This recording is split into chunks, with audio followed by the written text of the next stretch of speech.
To Fernando Gaviria to beat the biggest names in cycling. Yeah, I think so, after his sprint victory so far, and they have to commit, and a lot of the teams are now sitting back with their fingers crossed, saving their the power of the team, but they're going to have to commit more riders now to the front of the peloton if they want to bring this back. Well, Gaviria is already in about 8th, 9th position there. He's right at the back of the train of blue jerseys for Quick Step. Behind him, with just one man looking after him, was Andre Greipel, German champion, previous winner in this very city. What we're talking, 2011 when he won here. It's been Germans the last few years, by the way, because we had Kittel last year, as Brian said earlier in the programme. Tony Martin was a winner here in 2013. The recently retired Gerhard Ciolek was a winner in 2012, pardon me.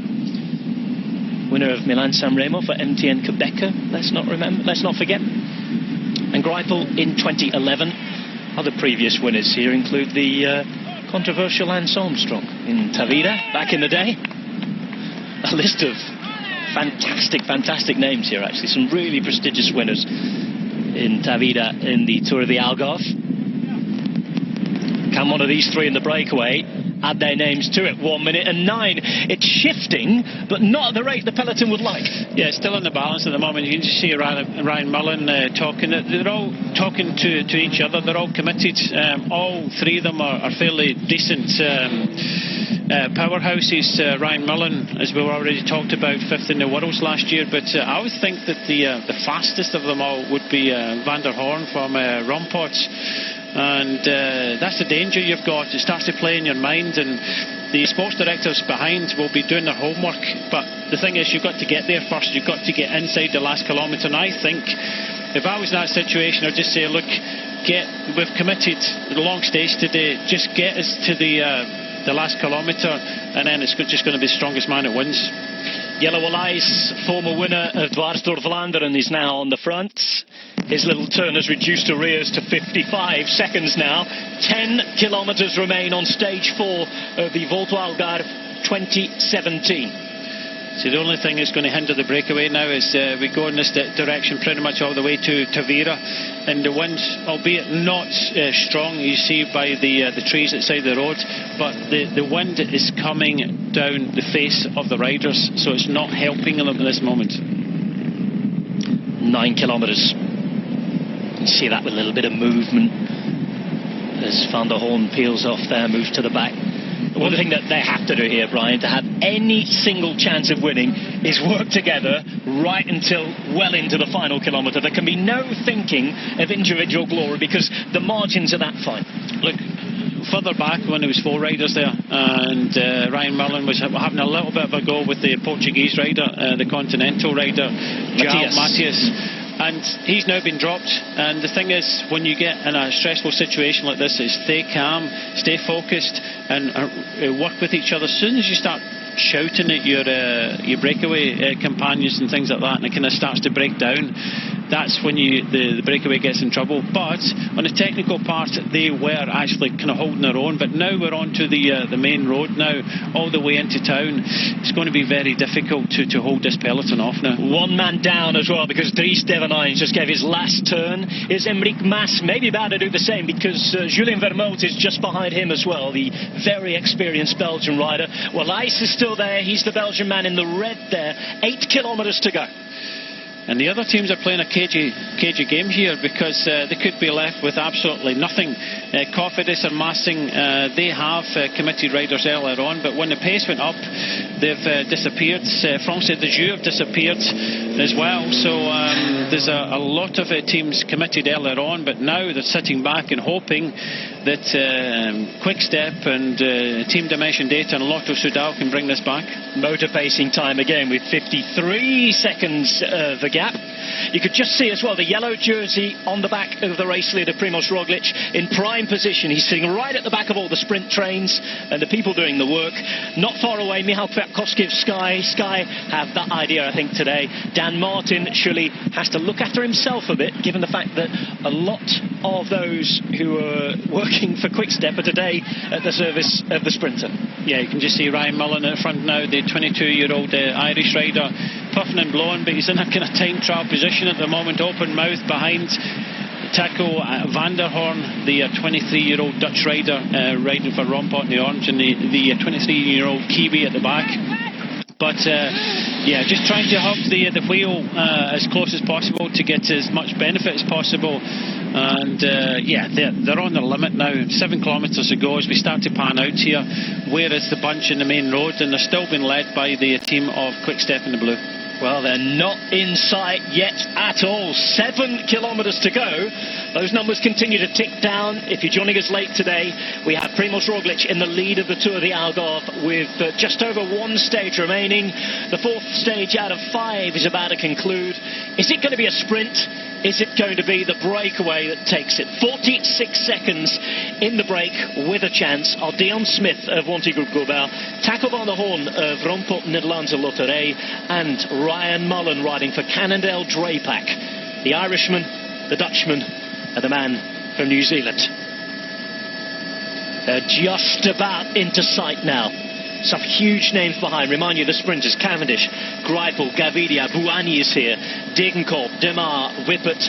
There are a lot of names who could take this. Groenewegen, another name to throw into the mix as well. But how much help is he going to get today? Because you would think that the team's thinking of the race leader, aren't they? Yeah, they just have to make sure that Primož Roglič doesn't lose any time. And obviously you get the 3 kilometre rule. Anything happens inside the last 3 kilometres, you'll be given the same time as the the group that you left. But they still believe, they're still trying hard, but this is taking a lot out the Quick Step team in blue. Will they have enough riders to lead out? I don't think Gaviria needs it because he's fast enough, but it does look as if the other teams are sitting back now and leaving it all up to the Quick Step team now. Well, Cofidis still have plenty of men left. There's the bearded Geoffroy Soupe, about 4th wheel there. Laporte is in position to Nasser Bouhanni, penultimate man in that train. 5 kilometres to go, just over 30 seconds. Well, you can see the peloton are pretty confident now that it'll be brought back and leaving it all up to Quick Step, because Team Dimension Data have kind of sat back now. Lotto Soudal was sat back now, so I think by seeing them just down the road at 27 seconds, they're now confident this is going to be a sprint. These guys have other ideas.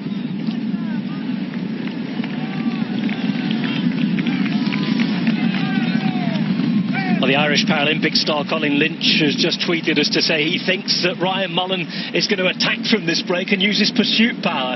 Is there any pursuit power left here? They've got to carry on working together, surely, to have any chance. Yeah, they have to stay together. It's going to come down. You cannot start attacking and doing anything. Tactically now, it would be suicide if one of them was to attack. They've still got a very slender advantage, and they have to use each other.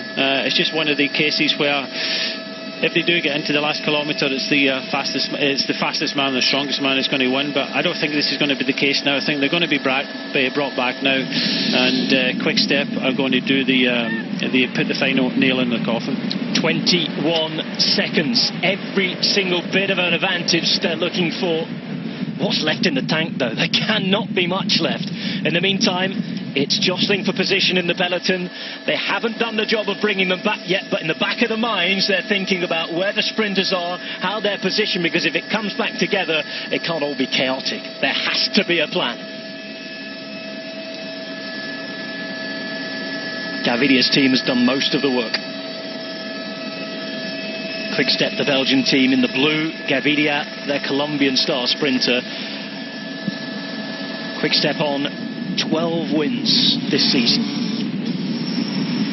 So out goes neutral service. The gap clearly less than 30 seconds. 3 kilometres to go, though. Yeah, just taking out the service car. And you see some of the flags at the side of the road just fluttering a little bit. It's still slightly in the face of the riders, but there's a lot of massing around getting into position, and this breakaway is going to get caught probably within sight of the 1 kilometre to go. It looks like being heartbreak for the breakaway. 13 seconds, we're told now. And it looks a menacing bunch off to the right-hand side. The sun shining late afternoon in the south of Portugal. And it has been a very, very bright performance by these three. Mullen still at the front driving things for Canada.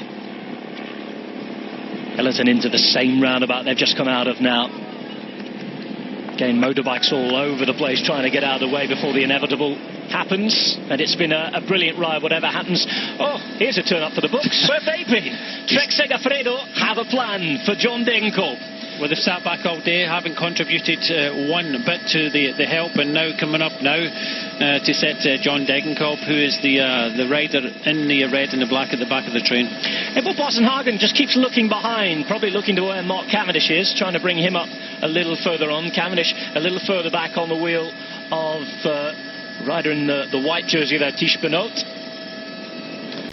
And that's it then for the breakaway. It's been a brilliant ride. No time for handshakes or anything like that.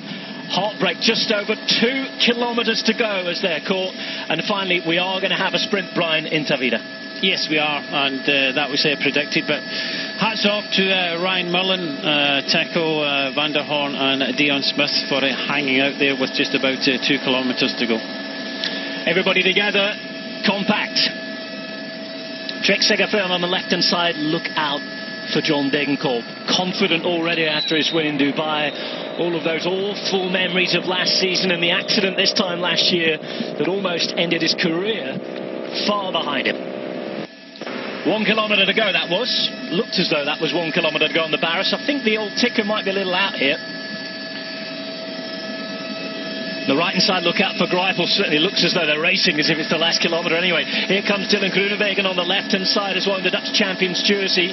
Gaviria left without too many men. Walter Whippert is in the mix as well for Cannondale. Couple of little turns coming up, and this is looking very, very good for John Degenkolb. On the right-hand side, you can see Gaviria being put in position right now by Richese, the Argentine. A little bit of elbows at the back between Whippert and Groenewegen. Mark Cavendish doesn't look in the mix at all. There's that final right-hand turn, and here they go.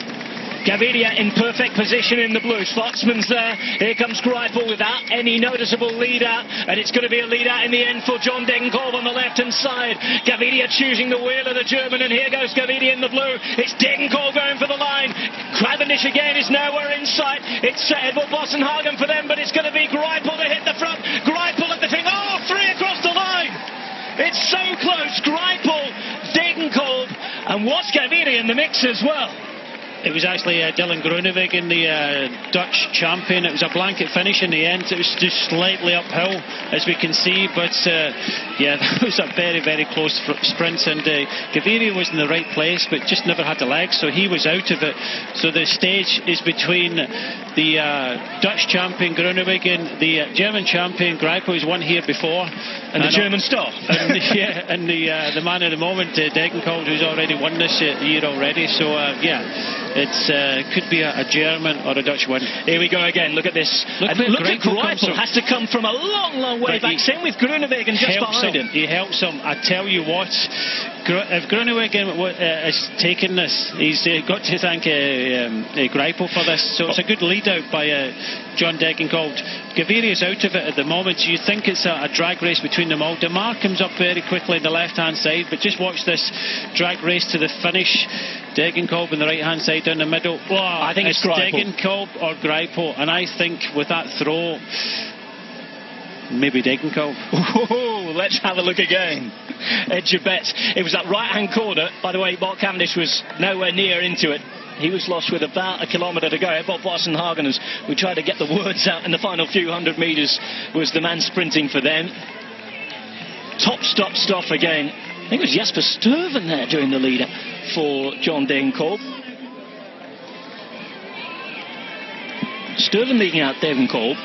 Greipel in the white here. Right inside it is Demar, of course, as you rightly said, the man in the blue. Gaviria out of it. And who takes this? Because look out for Groenewegen. It's got to be between the two Germans, we think. Yes, for sure, between the two Germans. At the minute, it's... I'm going for Greipel. But we need a side-on view, of course. Well, none of them reacted. No. So definitely it's a German so win. But it just kind of kicked up just at the finish there, and unfortunately, Gaviria, not a second win for him. Bohani's out of it. Battle Royale, absolutely superb sprint there. Well, I can't tell. It's all we're going to say is it's a German win. It is a German win, and I think it's been awarded to Andre Greipel, given those scenes there. So Lotto Soudal, another team who cannot stop winning at the start of this year.